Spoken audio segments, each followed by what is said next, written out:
السلام علیکم ورحمۃ اللہ وبرکاتہ۔ اعوذ باللہ من الشیطان الرجیم، بسم اللہ الرحمن الرحیم۔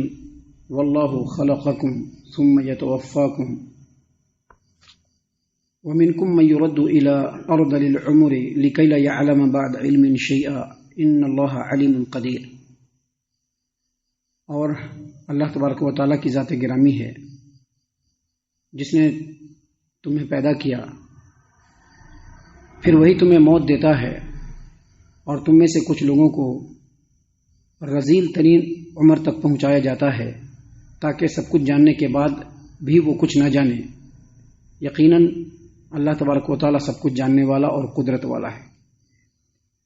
محترم سامعین کرام، سورۃ النحل سورہ نمبر 16 اور اسی سورت سے بھی آپ کے سامنے آیت نمبر 70 تلاوت کی گئی، اور آیت کریمہ کا ترجمہ بھی بفضل اللہ، بتوفیق اللہ، باذن اللہ آپ تمام کی خدمت میں پیش کیا گیا۔ سامعین کرام، اس سے پہلے جو آیات ہم نے آپ کے سامنے پیش کیے تھے، ان آیتوں میں اللہ تبارک و تعالیٰ نے کچھ خارجی چیزوں کا تذکرہ فرمایا کہ اللہ تبارک و تعالیٰ نے تمہارے اوپر جو نعمتیں کی ہیں اس کو تم تک پہنچانے میں کیسا پروسیجر ہے، کس طریقے سے اللہ تبارک و تعالیٰ تم تک پہنچایا۔ جیسا کہ اللہ تبارک و تعالیٰ نے پہلے پانی کا ذکر کیا کہ پانی اللہ تبارک و تعالیٰ کیسے برساتا ہے، جس سے انسان، حیوان، حشرات الارض، کیڑے مکوڑے، حتیٰ کہ زمین، سب چیز کو اس پانی سے سیرابی حاصل ہوتی ہے۔ اس کے بعد اللہ تبارک و تعالیٰ نے دودھ کا ذکر فرمایا کہ دودھ جو جانور کا ہوتا ہے انسان کیسے حاصل کرتا ہے، اللہ اس کو کیسے پیدا فرماتا ہے کہ انسان کہ جانور جو غذا کھاتا ہے اس میں جو فیمیل جانور ہوتا ہے، مادہ جانور ہوتا ہے، اس کے پیٹ میں گوبر بھی ہوتا ہے اور اس کے پیٹ میں خون بھی ہوتا ہے، اس کے درمیان سے اللہ تعالیٰ خالص، شدھ اور مزیدار دودھ انسان کو اللہ تبارک و تعالیٰ عطا فرماتا ہے۔ اس کے بعد اللہ تبارک و تعالیٰ نے کھجور، انگور، منقع وغیرہ کا ذکر کیا، جو اصل میں بہت ہی عمدہ رزق ہے، لیکن انسان اس کو عمدہ طریقے سے بھی استعمال کرتا ہے اور اس سے نشاور چیز بھی بناتا ہے۔ اس کے بعد اللہ تبارک و تعالیٰ نے سب سے آخر میں شہد کا ذکر کیا، جس کے بارے میں کل آپ کے سامنے باتیں پیش کی گئی تھی کہ شہد کی جو مکھی ہوتی ہے، کیسے اللہ تبارک و تعالیٰ اس کو الہام کرتا ہے، کیسے اللہ اس کو سکھاتا ہے، کیسے وہ اپنے شہد کا چٹا بناتا ہے، کیسے دور دراز سے جا کر کے پھلوں پھولوں سے رس چوس کر کے لا کر کے اس میں اسٹاک کرتا ہے، اور کیسے انسان کو اللہ تبارک و تعالیٰ بہترین اور عمدہ قسم کا لوگوں کی شفایابی والا شہد عطا فرماتا ہے۔ ان تمام چیزوں کو ذکر کرنے کے بعد اب اللہ تبارک و تعالیٰ خود انسان کے لیے انسان کی مثال دے رہا ہے کہ انسان خود اپنے اندر دیکھے۔ اللہ نے کیا فرمایا؟ واللہ خلقکم، وہی اللہ تبارک و تعالیٰ ہے جس نے تم لوگوں کو پیدا فرمایا، ثم یتوفاکم، پھر تم کو فوت دیتا ہے۔ دیکھیے، پہلے پیدا فرمایا پھر فوت دیتا ہے۔ اس کا مطلب کیا ہے؟ اس کا مطلب یہ ہے کہ جب انسان پیدا ہوتا ہے تو وہ بچہ ہوتا ہے، بہت ہی بچہ ہوتا ہے، کمزور ہوتا ہے، ماں کا دودھ پیتا ہے، دھیرے دھیرے اس کے کمر میں طاقت ہوتی ہے، بیٹھنا شروع کرتا ہے، اس کے بعد جو ہے گھٹنوں کے بل وہ چلنا شروع کرتا ہے، پھر دھیرے دھیرے کھڑا ہوتا ہے، پھر وہ غذا کھاتا ہے، خوراک کھاتا ہے۔ جیسے جیسے خوراک کھائے گا، بچپنے سے جوانی، اور جوانی سے ایک عمر تک، یعنی ادھیڑ عمر تک جو کچھ وہ کھاتا ہے اس سے اس کے جسم میں قوت بھی آتی ہے، قد بڑھتا بھی ہے، جسم کے اندر جو ہے نشو و نما بھی ہوتی ہے، عقل میں اضافہ ہوتا ہے، سوچ میں اضافہ ہوتا ہے، فکر میں اضافہ ہوتا ہے، جو چیز کہتا ہے، جو چیز کرتا ہے، جو چیز یاد کرتا ہے، وہ سب چیزیں اس کے ذہن میں باقی رہتی ہے، برقرار رہتی ہے، لیکن یہ ایک وقت تک۔ پھر بعد میں جب عمر کی ڈھلان شروع ہوتی ہے تو پھر وہی چیز کھاتا ہے، لیکن کھانے کے بعد طاقت نہیں آتی ہے، بلکہ مزید اب کمزوری دھیرے دھیرے بتدریج آہستہ آہستہ انسان کے اندر کمزوری شروع ہو جاتی ہے۔ جسم کمزور ہوتا ہے، اعضاء کمزور ہوتے ہیں،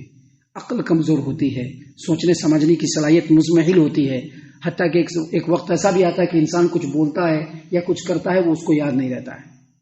دھیرے دھیرے کمزور ہو جاتا ہے اور پھر موت کا کڑوا گھونٹ وہ پی لیتا ہے۔ اللہ نے اسی چیز کو یہاں پر فرمایا کہ دیکھو تم اپنے اندر غور کرو، واللہ خلقکم، اسی اللہ تبارک و تعالیٰ نے تم کو پیدا کیا، ثم یتوفاکم، پھر وہی اللہ تبارک و تعالیٰ تم کو فوت دیتا ہے۔ لیکن اس کے درمیان میں جو مرحلہ ہے یہاں پر تو اللہ نے بیان نہیں فرمایا ہے، لیکن یہاں پر بیان کرنے کا مقصد ہی یہی ہے کہ انسان اپنے آپ کو دیکھے کہ جب انسان بچہ تھا اور بچے سے دھیرے دھیرے بڑا ہوا، نوجوان ہوا، جوانی کی عمر کو پہنچا، ادھیڑ عمر کو آیا تو جو کھاتا تھا اس سے اس کو طاقت ہوتی تھی، لیکن جب ایک عمر کی حد کو پہنچا تو اب وہی چیز کھا رہا ہے، لیکن دھیرے دھیرے جسم کمزور ہو رہا ہے کہ نہیں ہو رہا ہے؟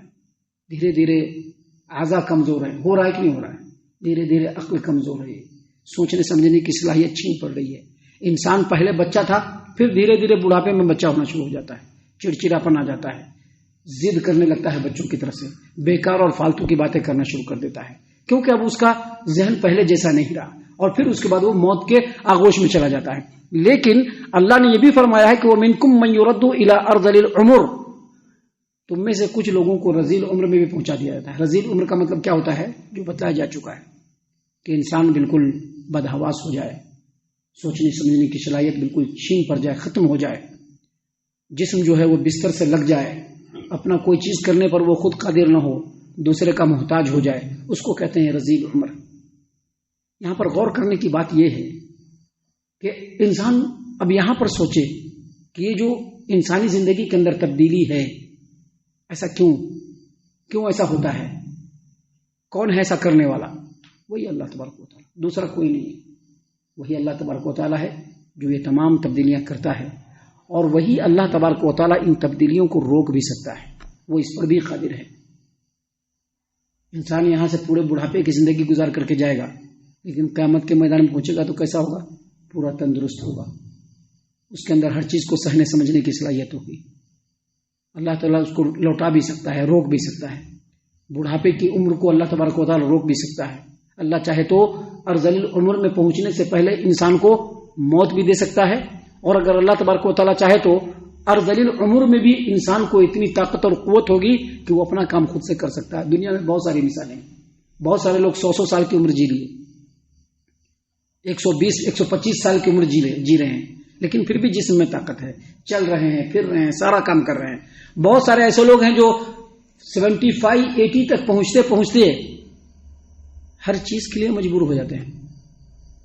اللہ تعالیٰ نے قرآن کریم سورۃ الروم آیت نمبر 54 میں فرمایا، اللہ الذی خلقکم من ضعف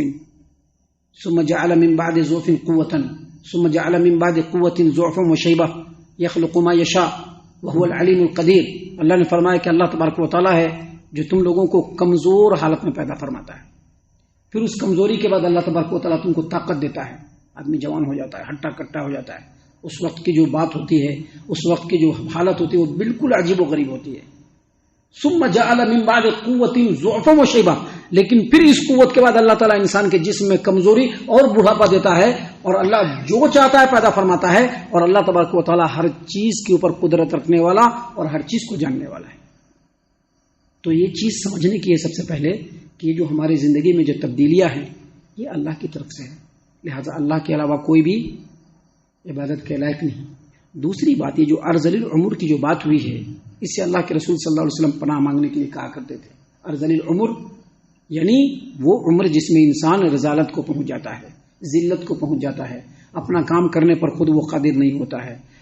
دوسروں کا محتاج ہو جاتا ہے۔ انسان جو اپنی ضرورت پوری کرتا ہے خود سے، جو اپنے علاوہ کسی کو نہیں دکھا سکتا ہے، اس میں بھی انسان مجبور ہو جاتا ہے، اسی کو کہتے ہیں ذلت والی عمر۔ اللہ کے رسول صلی اللہ علیہ وسلم اس سے پناہ مانگا کرتے تھے۔ صحیح البخاری کتاب الدعوات حدیث نمبر 6365 نمبر کی روایت ہے، نبی صلی اللہ علیہ وسلم دعا فرماتے تھے، اللہم انی اعوذ بک من البخل، اللہ تبارک و تعالیٰ مجھ کو بخیلی سے اپنی پناہ میں لے لے، واعوذ بک من الجبن، اللہ تبارک و تعالیٰ بزدلی سے مجھ کو اپنی پناہ میں لے لے،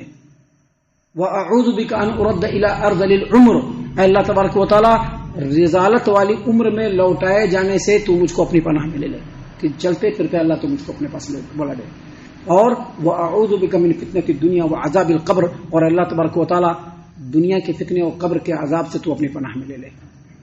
تو یہ چیز دعا فرمایا کرتے تھے اللہ تبارک و تعالیٰ کے رسول صلی اللہ علیہ وسلم نے سکھلایا، اور اللہ نے سکھلایا، اور رسول اللہ صلی اللہ علیہ وسلم مانگا کرتے تھے اور اپنی امت کو بھی سکھلایا۔ یہاں پر اس آیت کریمہ سے یہ بات پتہ چلتی ہے کہ انسان کے زندگی میں جو تبدیلیاں ہیں، بچپن، جوانی، بڑھاپا اور رذالت والی عمر، ذلت والی عمر،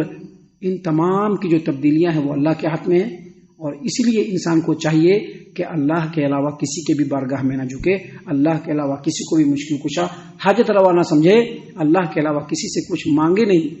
اللہ تبارک و تعالیٰ سے ہی کے سامنے ہی جھکے اور اللہ سے ہی مانگے۔ ہم اللہ سے دعا کرتے ہیں کہ اللہ تعالیٰ ہم تمام کو ان تمام باتوں کے اوپر خوب غور و فکر اور تدبر کرنے کے ساتھ ساتھ ان باتوں کے اوپر عمل کرنے کی بھی توفیق عطا فرمائے، آمین۔ اللہ تعالی ہم تمام کو صحیح معنوں میں پکا سچا مومن مسلمان بنائے، اللہ اور اس کے رسول صلی اللہ علیہ وسلم کی اطاعت و فرما برداری کرنے والا بنائے، صحابہ کرام رضی اللہ عنہم کے طریقے پر چلنے والا بنائے، جنت الفردوس میں جگہ عطا فرمائے۔ اے اللہ ہم تمام کو جہنم سے پناہ دے، اے رب العالمین ہم تمام کو جہنم سے پناہ دے، اے مالک الملک ہم تمام کو جہنم سے پناہ دے، آمین یا رب العالمین۔ وما علینا الا البلاغ المبین۔ تبارك الذي نزل الفرقان على عبده ليكون للعالمين نذيرا